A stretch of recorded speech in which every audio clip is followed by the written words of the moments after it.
Secretary Shanahan, Patrick, thank you so much for these warm words and the warm welcome.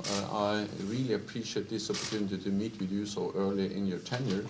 And your background, your experience from the defense industry, from here at the Pentagon, and your personal commitment to the alliance are of great value for NATO. And I really look forward to welcome you to the NATO Defense Ministerial meeting in Brussels next month.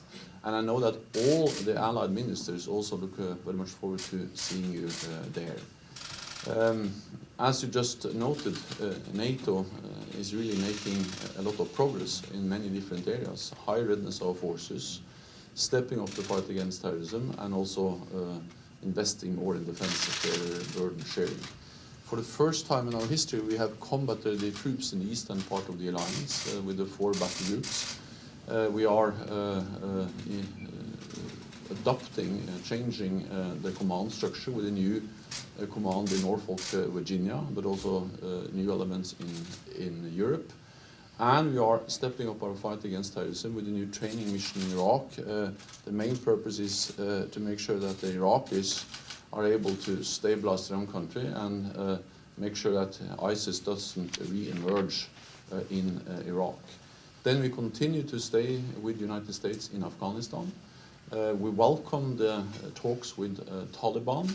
Ambassador Khalilzad briefed all allies a few weeks ago, and the reason why NATO is in Afghanistan is to create the conditions for a negotiated peaceful solution, to make sure that Afghanistan never again becomes a safe haven for international terrorists, and to send a message to Taliban that they will not win on the battlefield, so they have to sit down at the negotiating table. And therefore, we are encouraged by what we see now, progress in the talks with Taliban.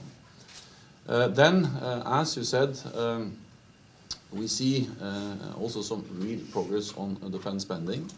From 2016, since President Trump took office, to 2020, NATO allies across Europe and Canada will add 100 billion more, 100 billion more for defense spending. So we see that the clear message from President Trump is having a real impact.